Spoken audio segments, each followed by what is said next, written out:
Hello everyone. Welcome to my teaching learning session. Today we begin with BCE with me, Sonal Singh Pawar. I am taking care of BA courses for BAG. Today we will start with counseling psychology to understand one of the most widest field of psychology. So let's see what do we do today in unit 1. This is the introduction of counseling psychology. This will talk about the learning objectives. We will introduce what is counseling in counseling psychology. We will also learn to differentiate what is guidance, psychotherapy, and counseling. Differentiating between amongst the three main branches of counseling, which looks relatively similar. Then we will speak of historical perspective of counseling, the goals and objective of counseling, the personal characteristics of counseling, and the effective counselors that we have, which is what are the effective characteristics of counselors. We will also discuss type of counseling because when we speak about counseling itself has various other factors that we speak of, and also training and professional aspects. We need to know, are there any sort of guidance, any sort of licensing that we have for counseling, and what is the current status in India of counseling. Speaking of that, let's move ahead and start defining what do we understand by counseling. So this is an effort that we make. This is an effort and the kinds of behavior that we have towards our client. And why do we do it? Cromwell stated that these are the types of behavior which lead to resolution of your client's problem. So ideally, counseling usually happens with that bigger agenda of solving problems. So problem solving of your client, the problems can be of varied variety, which will further discriminate the type of counseling that we are doing. This was one of the most earliest kinds of definition that we had, which stated an effort to help the client to engage in those types of behavior which led to resolution of the client's problem. Later with BSc, which was 1999, also stated that counselor offer another person the time, the attention and respect necessary to explore, discover, clarify of living more resourcefully and his or her greater well-being. So this definition ideally is very true for what we are living today for. So counseling will not only take care of your mental state or resolution of problems which are right here, right now, but it will also talk about helping you become aware about yourself, you exploring about yourself, greater awareness about oneself, and also well-being. Well-being is not one of those aspects that were touched initially in counseling, but later it was seeping in. Why? Because well-being does not only mean happiness. It also suggests us that it's contentment about, from your life, being happy, being satisfied. So it's a greater array of things that we are dealing with when we speak about well-being. Another concept that we need to touch today is we always get confused between counseling, psychotherapies, and guidance. Ideally, all of these differentiate in smaller or bigger ways. Guidance is something, in general parlance. Guidance is that we could go for career guidance, and guiding path being suggestive. Counseling is lesser being suggestive. Psychotherapy is aiming to target a problem and solve it and make you move and get you functional to the life and lifestyles and make you more productive citizens of the country. Whereas counseling is, in comparison to either of the things, shorter lived, takes care of your well being, solves your problem, makes you feel more holistic about yourself. So, now, let's move ahead with guidance. Understanding guidance first. Guidance is usually, a very interchangeable word with counseling, but there's a thin line between the two. Guidance can be taken as a broader umbrella term, which, includes all the constellation of services which are provided. It could be for personal, social, it could be for career development, it could be human, body development, it could be growth and adjustment, etc. Also, guidance is the relationship between unequal, which implies that the counselor provides information to the client's dilemma, for instance, for career. So there, that's where I stated that guidance on the other aspect is more lending help and suggestions and guiding path, showing them the path. So here, as guidance counselor, you can explicitly discuss the problem, show them the path, let them know what is to be done, right or wrong. We can equally choose the path for them and suggest them to go upon it. And at the same time, it is based on many things. It's based on career guidance, it can be based on your personal adjustment, it could be child guidance for general academics, and personality, grooming and assessment it could be. So it may be a little more direct than counseling. Counseling does not just directly states to the client that this is what you need to do, but guidance can be one of those features. Guidance can have that one of those features. It's a one-to-one session, and wherever necessary, the client is probed, the counselor is open to ask things in guidance counseling. Also, guidance centers in aiding people to choose what they value most. So here we are aiding them, we are telling them to focus it. So that's why I said here we can suggest, here we can tell, here we can directly give the solutions to them and tell them that this is the right path for you. So guidance counselor in terms of career could be people who can tell them that you should actually pick up this course according to your aptitude and go over it. So it's that's the reason it's very interchangeably used with counseling, whereas counseling is mostly change oriented and remedial in nature. We are not that direct. Yes, we are one to one.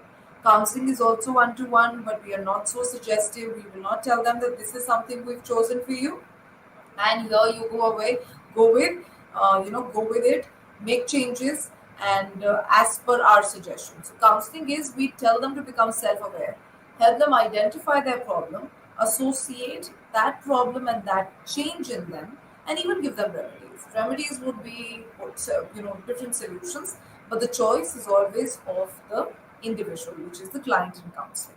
Now, moving ahead, let's understand with another term which is used and is always, it's a term that makes us confused and to think, help us think about that is psychotherapy also counseling? But no, it isn't. Psychotherapy does have greater difference from counseling. Psychotherapy talks about giving you a complete functional person. It also treats things which are concerning your personality. This is more associated to diseased mind, and it will also talk about some things which is broken and completely restructuring it. So thus its emphasis is on the past and on the present and on the future. Whereas guidance, we are just talking about the problems right now, area specific problem. Counseling is more well-being, self-awareness, and right here, right now, and we are not being suggestive.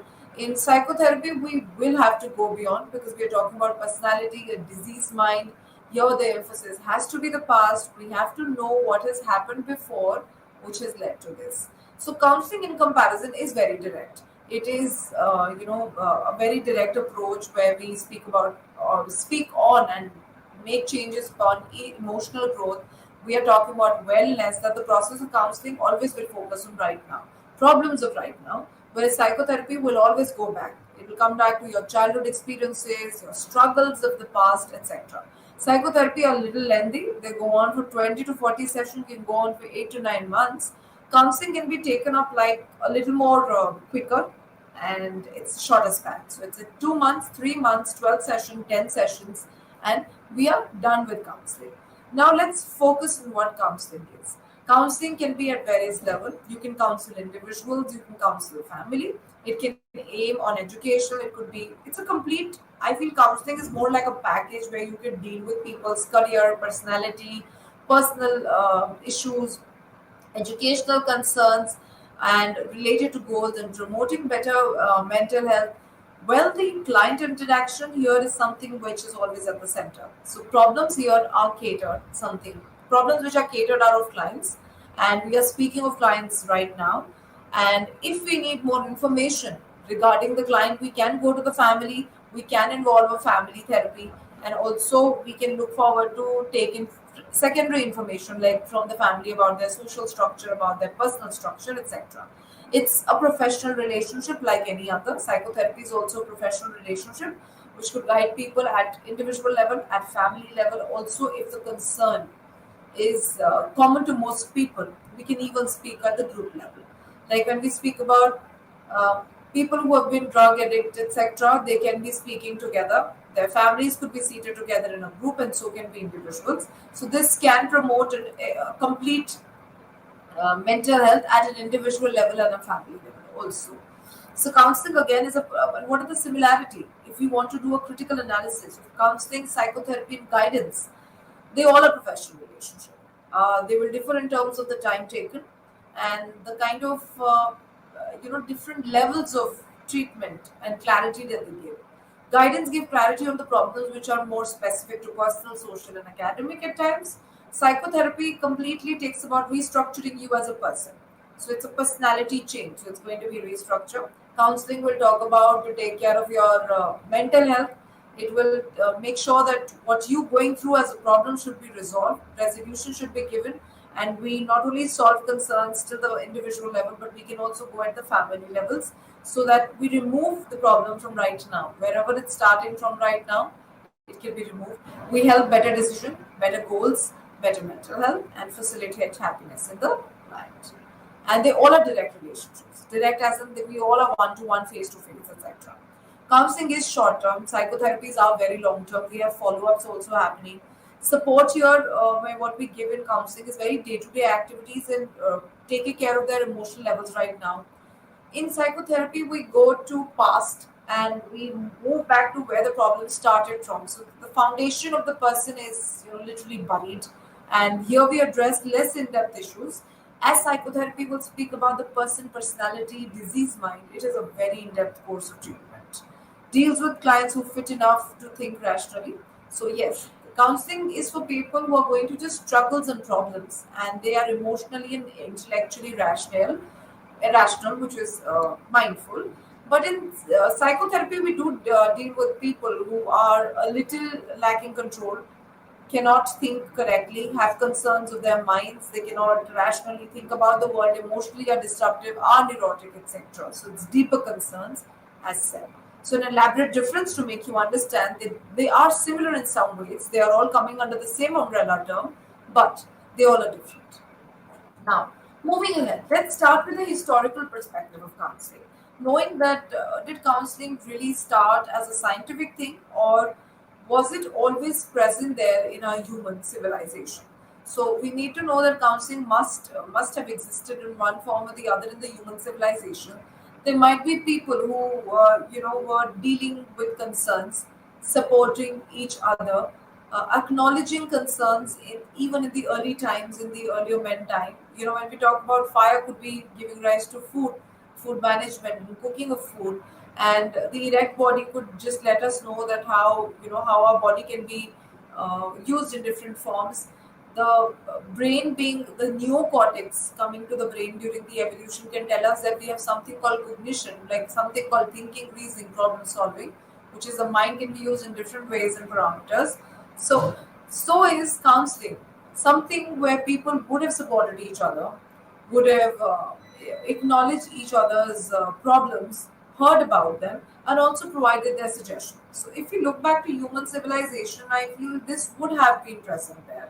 And if we credit back to leaders for the development of counseling, Frank Parson can be rightly called the founder of guidance, because Frank Parson was the first person who spoke about guiding people in different spheres, like career, like personal adjustments, social relationships. So, Frank Parson is the father of guidance, established in Boston Vocational Bureau in 1908. So, see, it goes back to really early times.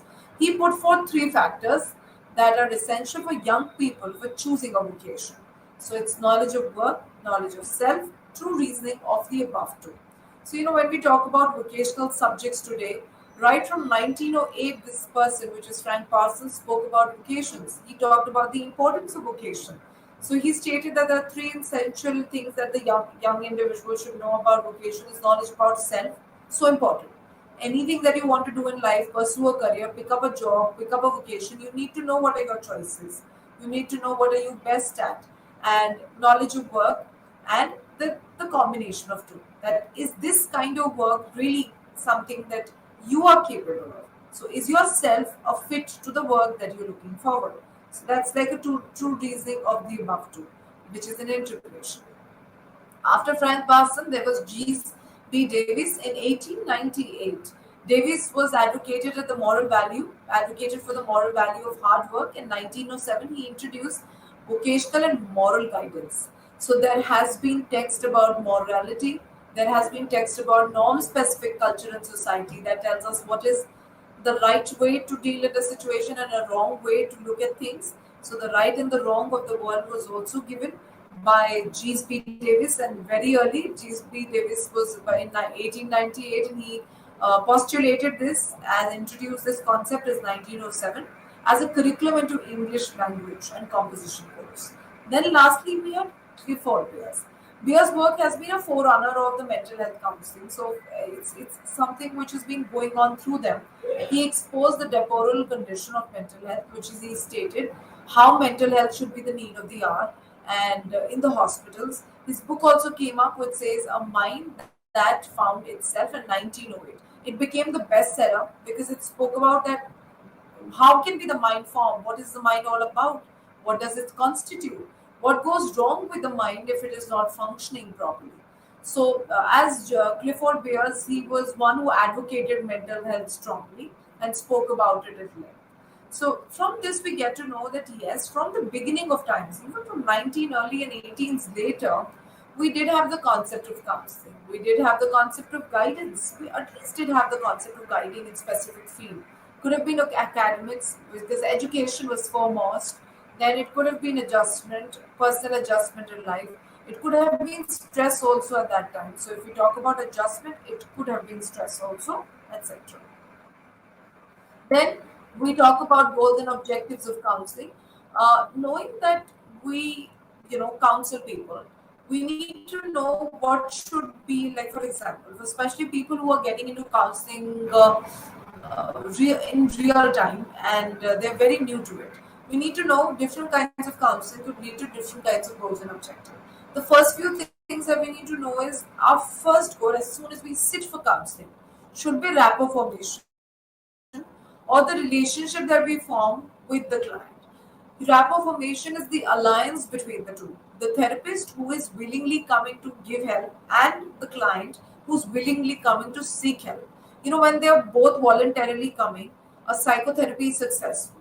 So, as the rapport formation successful. So, if someone is coming to the therapy session or to the counseling session with an idea that I need to solve my problem and the support is coming from here, remember there would be an alliance formed between the two, which is a professional relationship formed between the two, which suggests that when speak about the professional relationship, it suggests us that we are keeping it professional. It's a contractual relationship.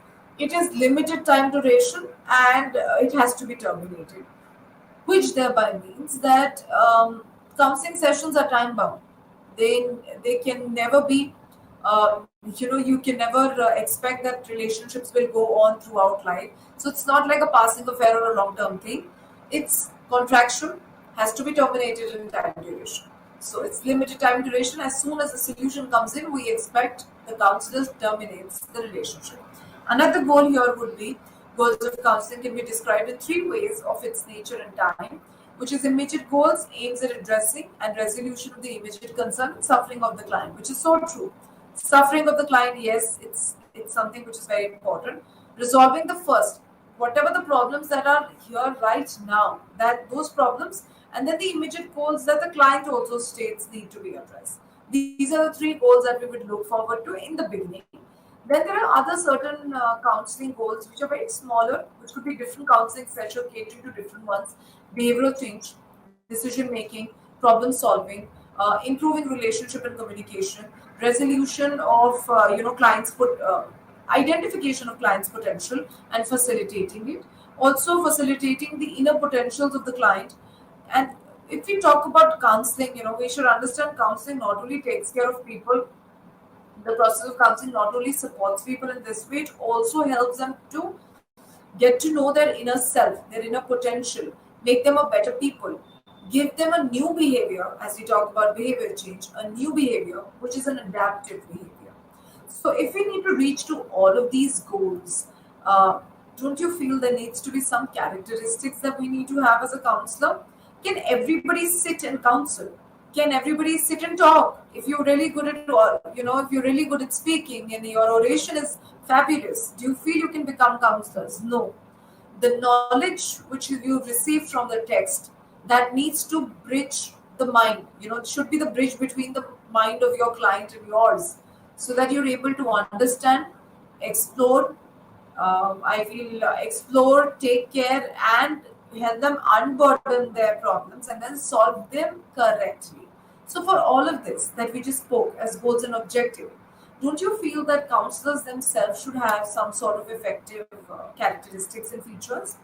One of the first that we will discuss is being aware of oneself, one's fears, anxiety, concerns, motives for helping and strength, which is so true. You know, those SWOT analysis that we do with people, SWOT analysis is strength, weakness, opportunities, and threat. We need to know that as counselor, we need to do it on ourselves first. You need to know what's your strength. You need to know what is your weakness. You need to know if you're talking to people and you're addressing their concerns, hope their anxiety is not falling onto you. You don't start projecting something from their anxiety.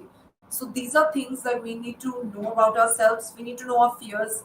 If you yourself is so struggling with confidence, will you be able to build that confidence in somebody else? No, we won't be.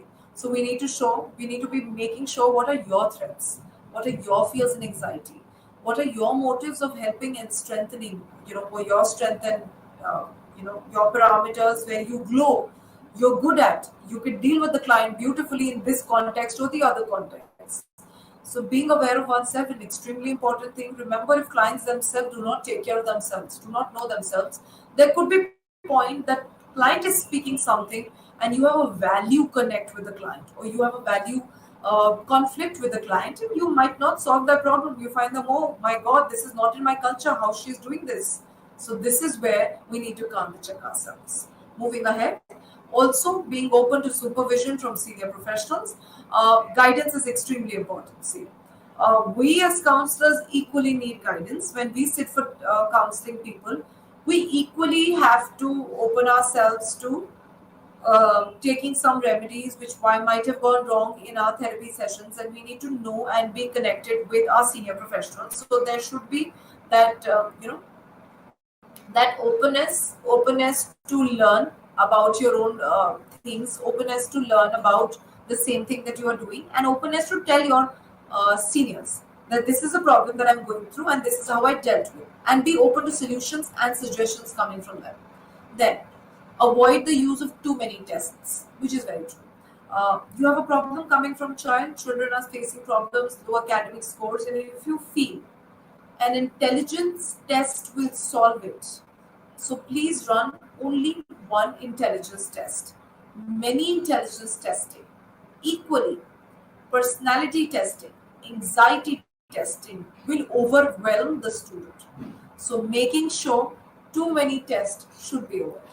I feel too many testing already builds in a lot of fear in the client, and a lot of high sense of judgment. So when we speak of high sense of judgment, uh, I feel people need to understand that at times giving too many testing, the client will just speak, I'm an average child. Why did I come to the counselor? I can do on my own. We should restrict testing, which, you share the result and the client gets to know, okay, this was not needed. Why did I do this? So please be mindful of testing your client. Also, make sure that consult other professional when faced with an ethical dilemma. When there are clients who are stating that I'm so angry, I feel like killing my sibling, or I feel like killing my my co-workers, I feel like throwing this on them, extreme aggression outburst. Please make sure that you consult your seniors when there is an ethical dilemma. There is something which is extremely done wrong by your client, and you are facing that issue of privacy and confidentiality, thinking that should I be sharing this with people outside? Is it important to inform their guardians about such a behavior? So such things need to be discussed with professionals, which is that's why we stated earlier. Senior supervision should always be, it should always be taken care of.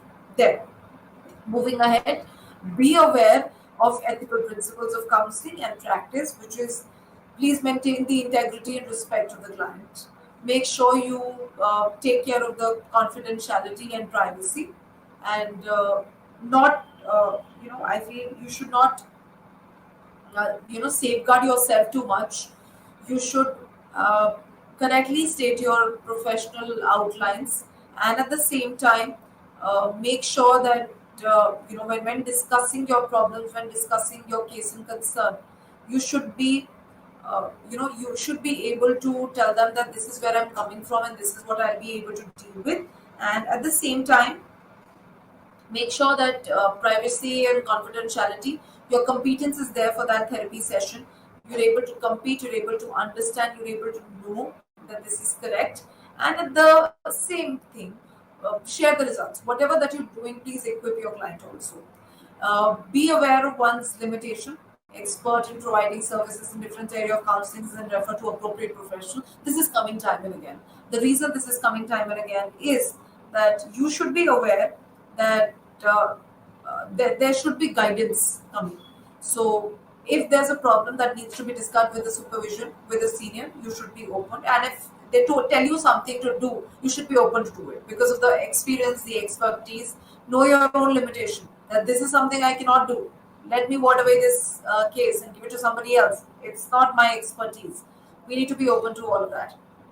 Taking care of one's psychological wellness is important. We need to, you know, we need to make sure that our psychological wellness is mental health, not suffering from anxiety, doesn't have any aggression outburst, no neurotic concerns in whole, and no features of psychoticism obviously needs to be taken care of. And these are some other, qualities of effective counselors. We have more, but these are again something which are general, and we'll discuss ahead also. Active listeners need to be genuine and warm. Be friendly a little. Let's not be very threatening to them, knowing and telling them, I know more than you. Don't be so threatening. Please be friendly. Be patient. Accept them. Be trustworthy. Empathetic, which is feeling in the shoe of the patient, which is empathy. Empathy is far more progressive, far more healing than sympathy. We do not need to show pity on people. We needn't show them. We need to encourage them and show pity.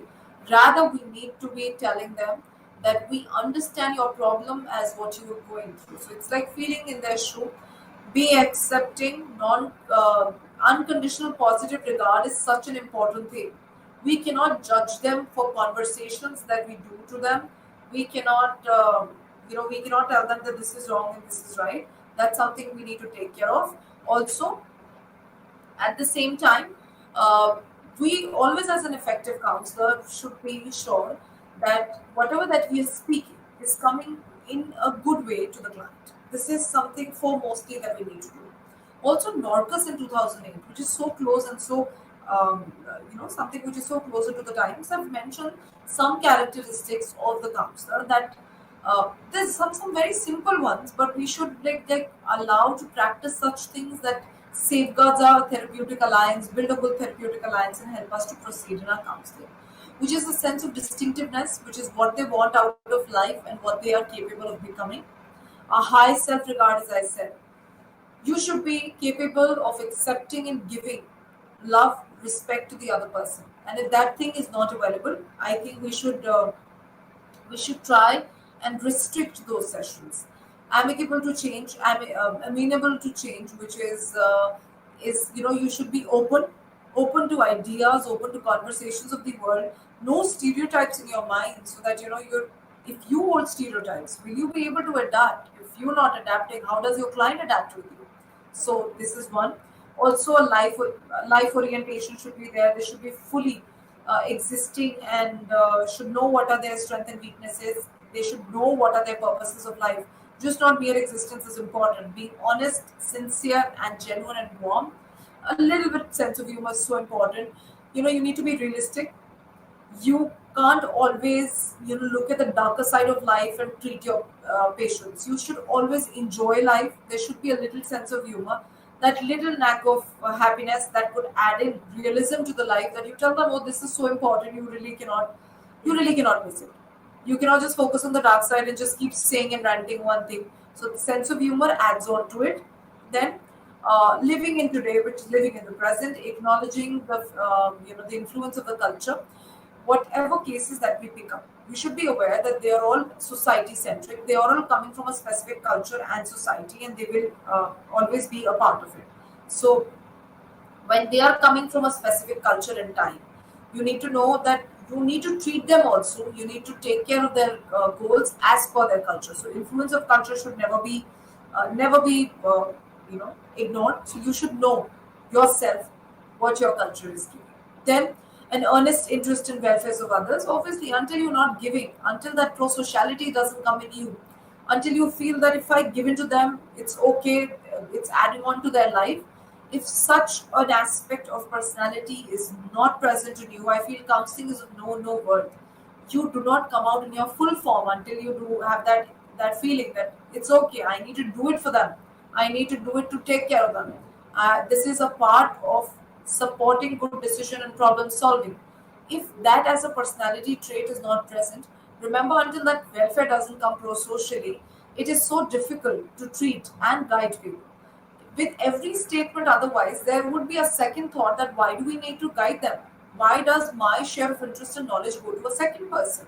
That question mark will always be coming in your mind, and that per se, as counseling, will be a tough thing.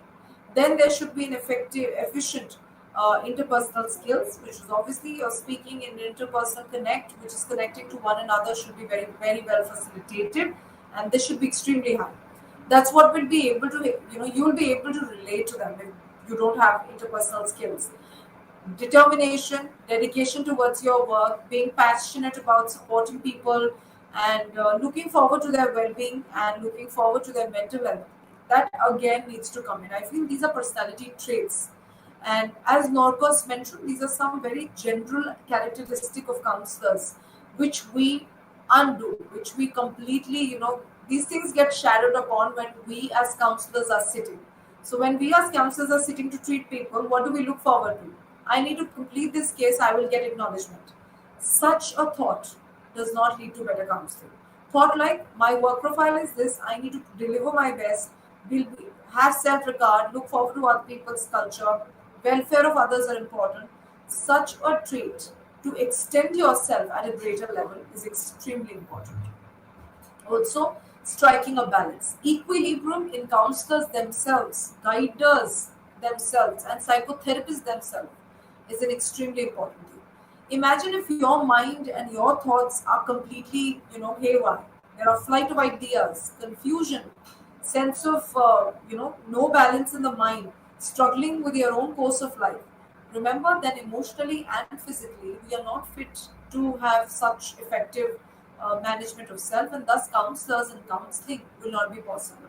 So this is something which was given by Norcos 2008, something which has been very close to our something close to our generation, 2023.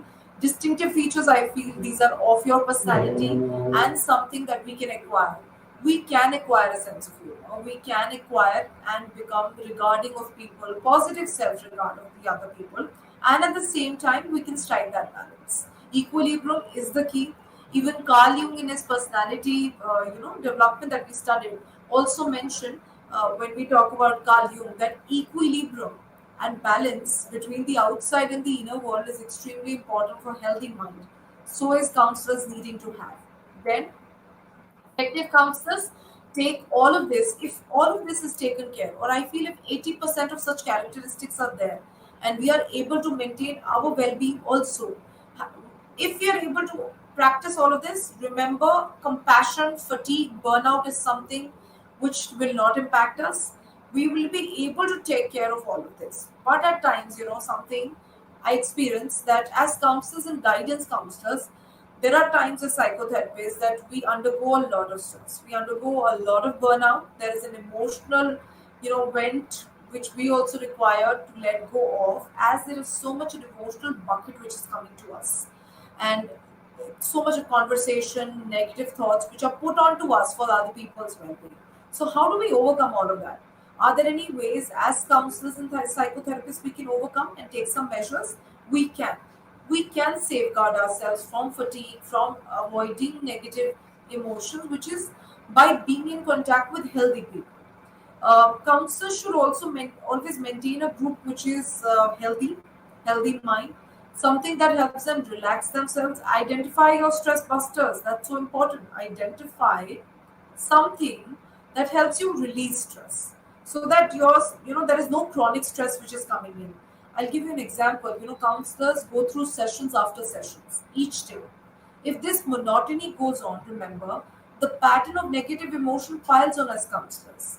So how do we take care of that? Identify people who are stress busters, or hobbies or activities that releases your stress. So once you keep breaking that pattern of monotony, negative emotions within you, creativity strikes in. Better ways of management of people will strike you. But remember, if that monotony, high sense of stress, negative emotion which is coming from days to days pile over you as a person, your well-being will go down. Your strength of treating people will go down. Your own personal hygiene, which is mental emotional hygiene, is gone down. Then we are not capable to treat people. So that's the reason that people who are treating, guiding other individuals should be good readers, should be having taking their time off, should be, being able to break that pattern in monotony through some activity or some people that they're allowed to and they can indulge in. Also, at the same time, we can be clear about our counselor goal and expectations. Boundaries, this suggests boundaries. If you feel that in this counseling session I can only cater this much in 1 hour, make that boundary. We do not overextend on the stake of our mental health, but we extend only at the stake of improving the other person's decision making and problem solving. But if that's coming at the cost of either of the two, it should not be practiced. So that's something which is maintaining boundaries, making counselor goals and expectations, balancing commitment to professional and personal life, not cutting down personal life, not having professional hangovers, which is such a new term for Generation Z that we need to know. We should never have work hangovers. Please never go back, think about your cases, sleep and eat and get up with all of that turmoil of emotional conflicts of people. Never do that.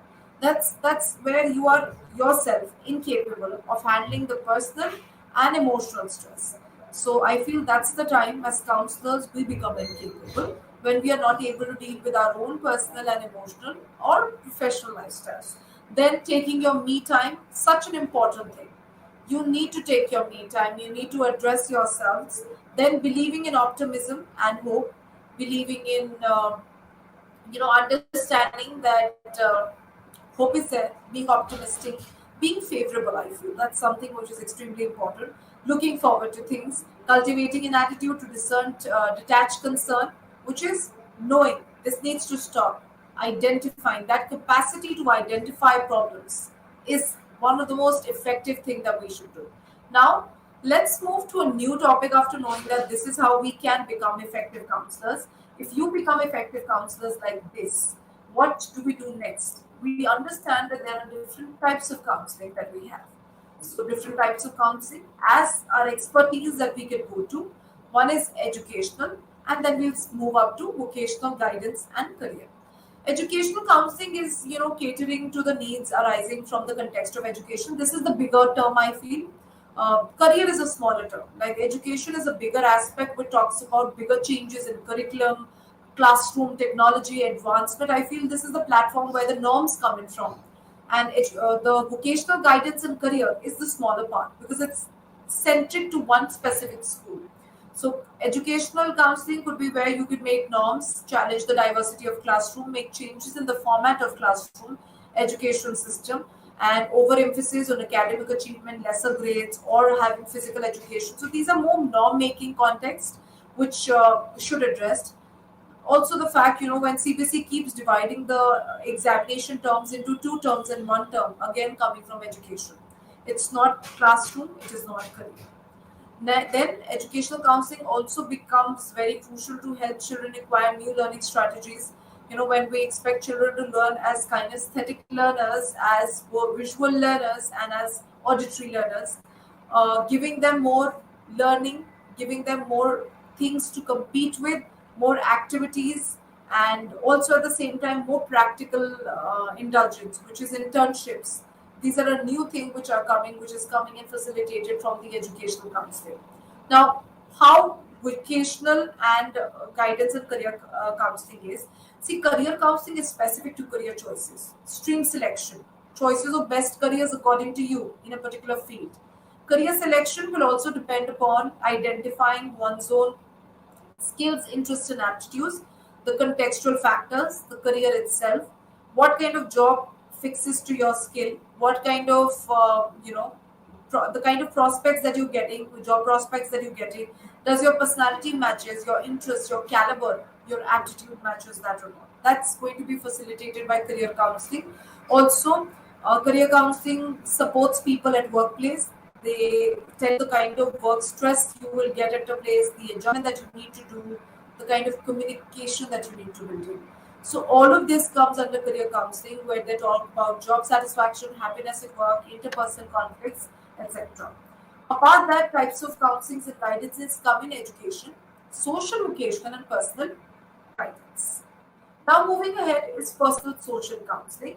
Personal social counseling is more restricted to your growth and personal context and social context. So, this will, I feel, it's something which is more individual and it is more as per the individual concern. So, this will help you in resilience building, in your personal growth. It will help you in emotional competence. It will help you in building good relationships and better mental health. So it's more individual. So when we have individual concerns being taken off, personal and social counseling is further divided into developmental, facilitative, crisis, and preventive counseling.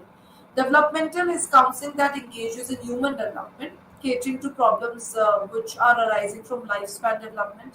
It could be challenges of an age grade, it could be challenges of teenager, midlife crisis, it could be retirement concerns. So that's where we deal with these challenges and help you support you optimally and help you think effectively and rationally deal with your environment. Then is facilitative counseling. Facilitative counseling involves facilitating your client's problem. It's very problem specific, where we accept the client. Facilitative counseling is identification and awareness. We do not solve the problem here. The client themselves will solve their problem and come to the solution. So that's the term facilitative counseling comes in from. Then we have preventive. Preventive counseling is very specific to awareness. This goes on to people who are for drug awareness, also awareness of a specific disease. It, like for example, for COVID, we could have done a preventive approach, but it was such a widespread thing. The virus went so widespread that the awareness could not happen. We could not give an awareness of drug. There were pamphlets, there were, I think, advertisements which were coming in, but we could have done something more wider, on a large scale. Also, we help them prepare for decision making, preparation. Also, preventive talks about retirement option, saving options, enhancing communication skills in your profession or in your area of work. This emphasis here, the emphasis is prevention of a problem that can happen. So, teenagers should be given, about their body. They should be given awareness about their body, how two bodies are different, what kind of safety that we need to take care of. Drug awareness needs to be there. And also, as we move ahead, midlife crisis, we need to tell them how to deal with stress as we go ahead. Retirement plans, saving plans, etc. So it's like supporting people and providing them a roadmap and helping them giving some options. So remedies are there, but these are some preventive remedies. Then these are the type of counselings that we have. Remember, when there are counselors, there are training and professional aspects of counseling too. So what are the professional aspects? There are 4 types of professional credentials, which is extremely imperative for counseling. One is inspection, which refers to examination of activities of practitioners, of professionals, which is making sure that you are practicing in the right way. And at the same time, registration. Registration is the profession should be registered with some kind of licensing. They should not come as just counselors. They should come as registered professional counselors. That is registration. And these are some other basic skills that come up at the left side when we speak about it.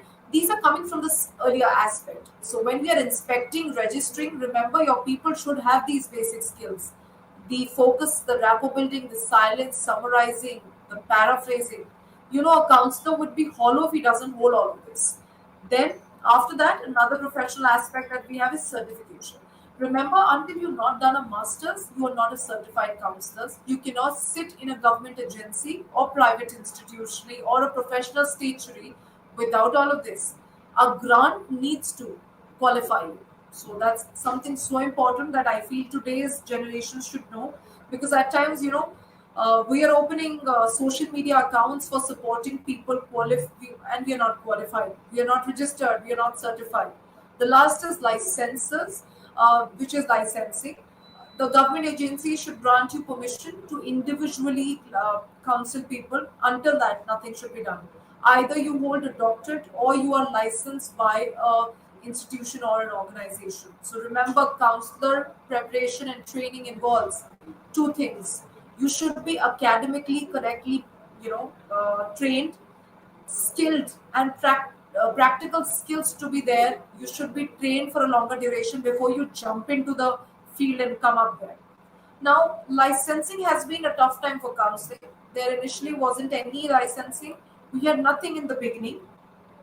And speaking of that, when we say,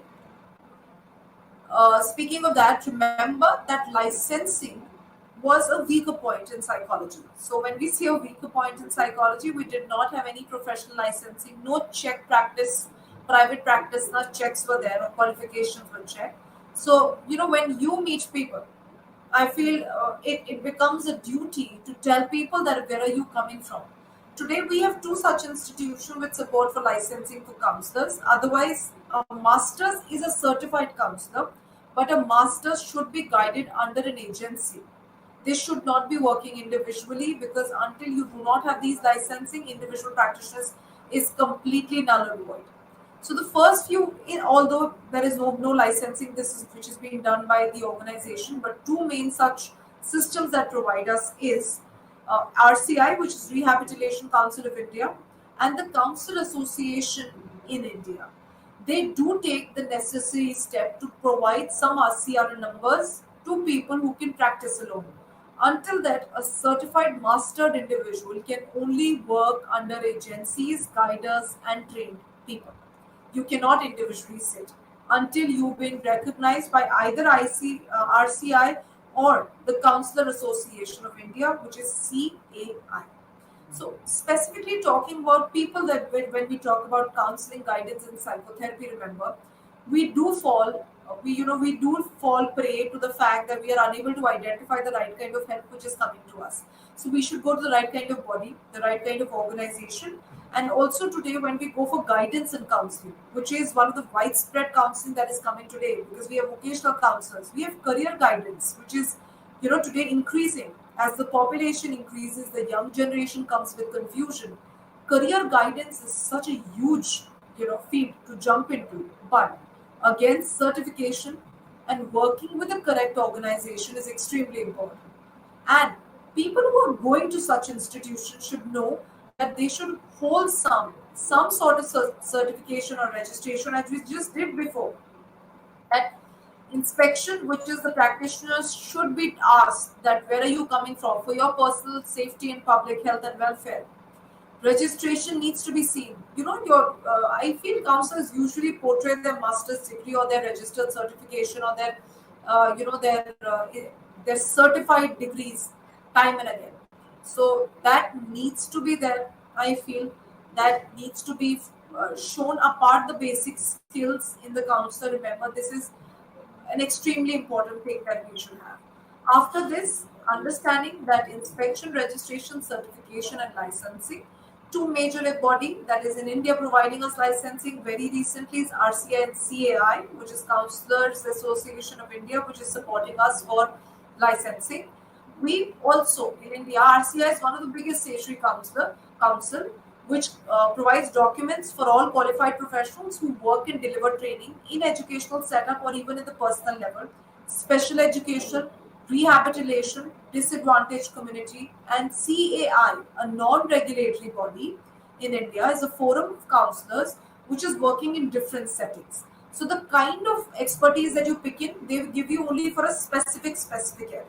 So again, the knowledge and the expertise will decide your counseling and your certification. Remember, RCI is the higher body, CAI is a relatively new body, a non-regulatory body, but still it's the association that provides us certification.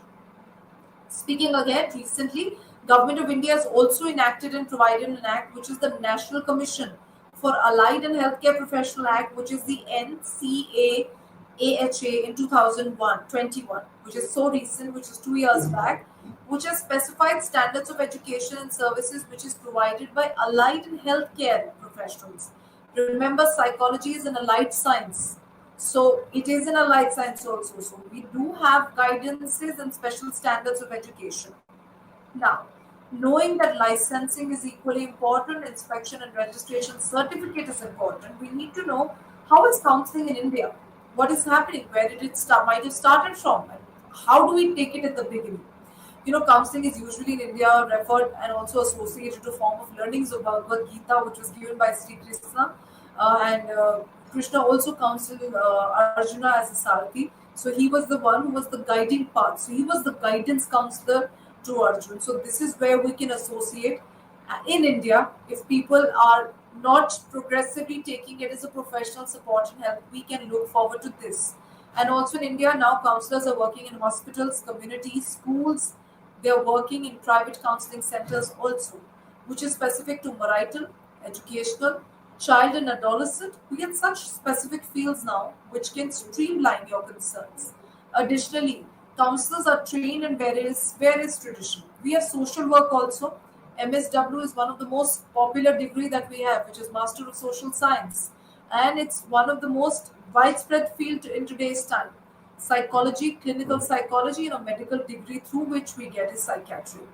This shared practice and blending of knowledge of domain of counselors has uplifted counseling in India. India from past 2 decades have increased in the counseling that they provide in different fields. The counseling in India is rich, very facilitating. It's very inclusive also because we have streamlining which is being done. We have separate for marital, separate for adolescent and childcare and guidance also, which is coming into play. So it's very comprehensive and an inclusive field which is coming in.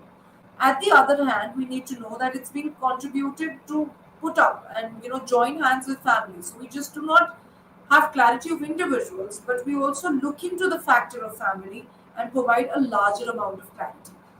So Indian counseling, yes, has from 2 decades increased. The reason one, counseling at times have been taken very spiritually for people to make sure that their conflicts are taken over. And they also take up the roles of facilitators at times in their own lives because of counseling. At the same time, the knowledge in the world is increasing because the opportunity for educational pursuits in counseling and in psychology, social work, clinical counseling, and psychiatry is increasing. Same time, the awareness of the disease mind is increasing.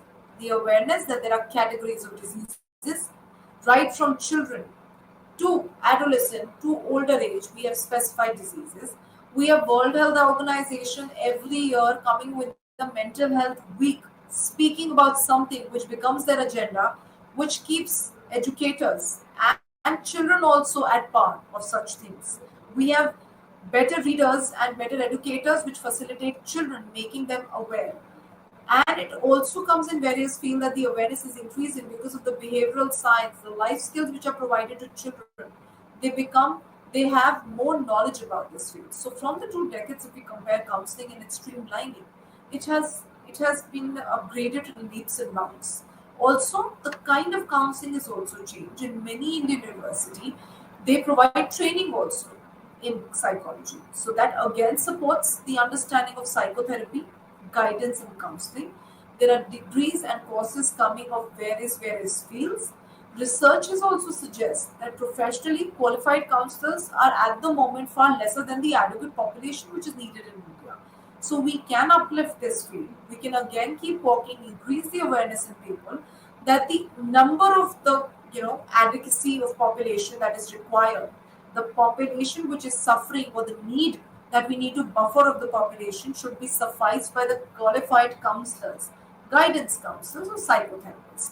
Again, getting back to a summary of today, we need to know that counseling psychology comes with resolution of the problems of your client. It is more centered to the client and it is a psychotherapeutic alliance which was immediately formed after starting with counseling, which is buffered with unconditional positive regard, empathy, it also genuine support and warmth. And this alliance is very short lived. It is short lived only till the time the resolutions are made of the client, the resolutions from the problems of the client. At the same time, it is contractual in nature and it is time duration. As soon as the problem gets resolved, we terminate the sessions to help the client become self aware. Also, at the same time, we have different types of counseling which has come up in our country, which facilitates different people with different kind of problems. So it's the lock and key method. The lock is, something which are your problems, and the kind of key is different from every lock. So this is how counseling is emerging in India.